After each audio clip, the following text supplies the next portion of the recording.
Theory by Jason Delgado and William Calero. Chapter 8. The Aftermath. Inside the control room, silence had descended.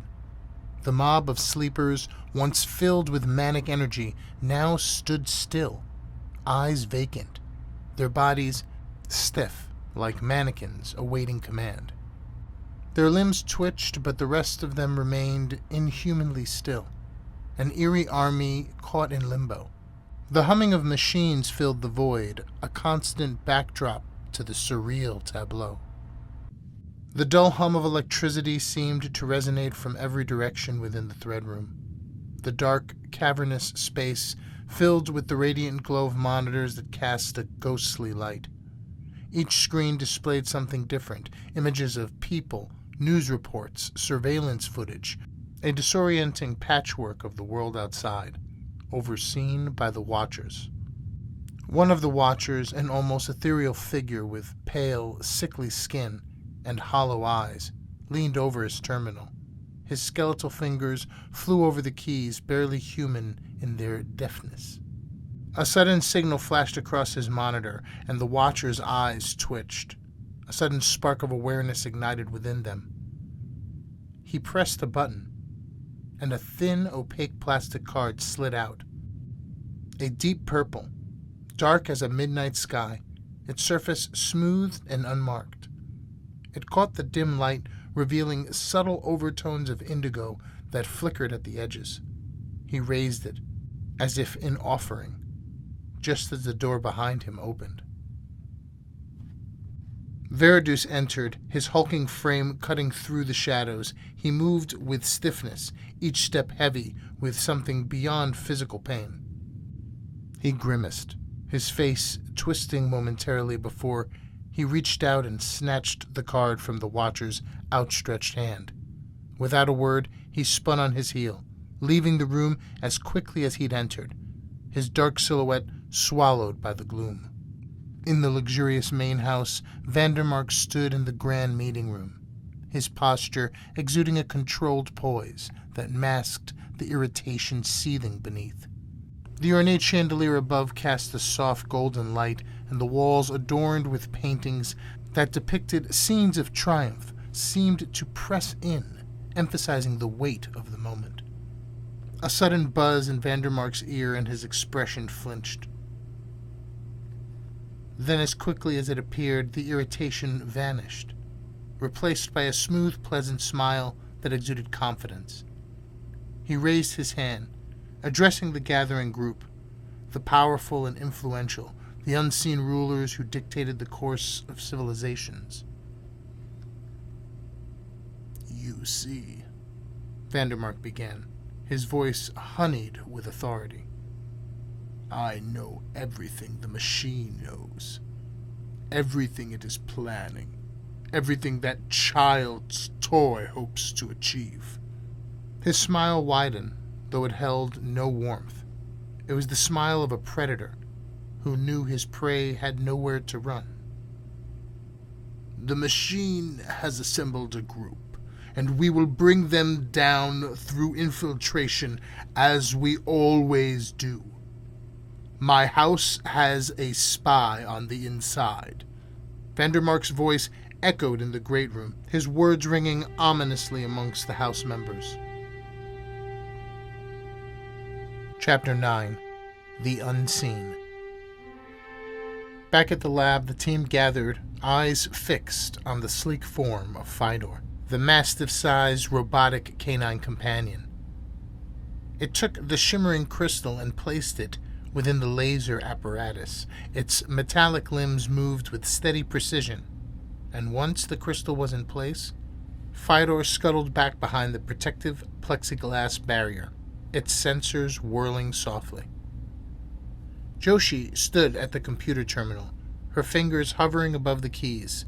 She paused for just a moment, glancing at the others, a determined glint in her eyes. "Here goes everything," she murmured, and pressed down firmly, powering on the laser. The air hummed with energy as the laser activated. Its beam sliced across space with a blinding light. The beam struck the crystal, refracting into a kaleidoscope of colors that bathed the room in a surreal glow, a light eerily reminiscent of the Watchers. The group held its breath, watching as the crystal's glow danced across the piece of plastic, lying on the platform just a few feet away.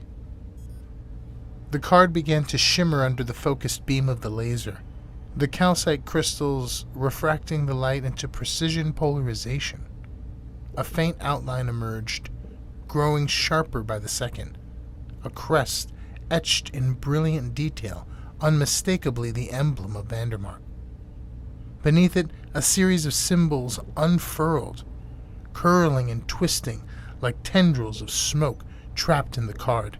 A map materialized alongside the symbols, its lines precise yet alien, marked in an unrecognizable script that seemed to shift and ripple before their very eyes. The glow intensified, casting an eerie light across the room, and for a fleeting moment, it felt as though they stood on the edge of some monumental discovery. Jake leaned forward, his breath shallow as his eyes scanned the card. The strange language danced across the plastic, teasing his comprehension, before slipping away like water through his fingers. "What language is that?" he asked, his voice low, almost reverent, as though speaking louder might break the spell.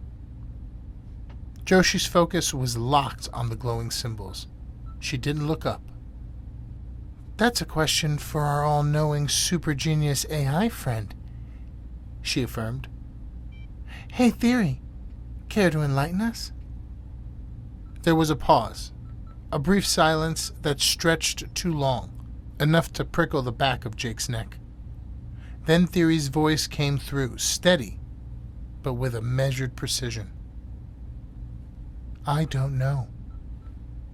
I have prevented any hallucination processes from generating responses with very low probability.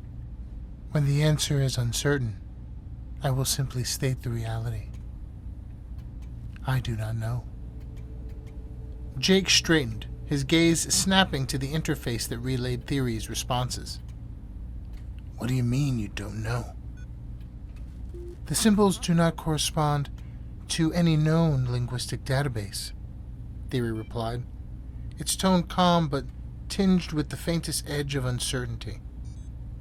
"I have analyzed over 2 billion language variants, including ancient, obscure, and constructed scripts. There is no match." Joshi's voice sharpened. "What about the map? Can you cross-reference it with topographic data or historical records?" Another pause. Then, "The map does not align with any current or historical geographic data. However, certain contours suggest tectonic formations or territories, but online tampering of mapping services may not be reliable." Jake rubbed the back of his neck, his unease growing. "So it's a dead end?" "No," Theory replied.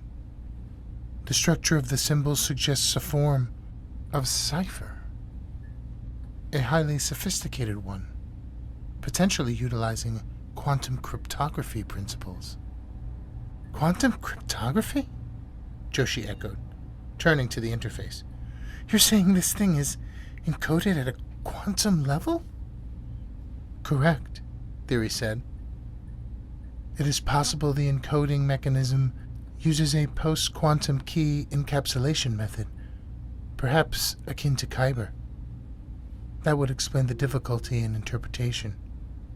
The crystal itself may function as the component in decrypting the message, but without additional parameters, the decryption process cannot proceed." Jake let out a frustrated sigh, pacing the small space. "So we're stuck. Again." Joshi turned back to the glowing card, her expression unreadable. "No," she said softly, almost to herself. "This means it's important. Vandermark went to extraordinary lengths to protect whatever this is. We're not stuck. We're closer than anyone's ever been." Jake paused, glancing at her, and then back at the shimmering symbols. For the first time, the shifting language felt less like an obstacle and more like a challenge they couldn't afford to walk away from. Thank you for listening, and buy your copy of Theory today, available on Amazon.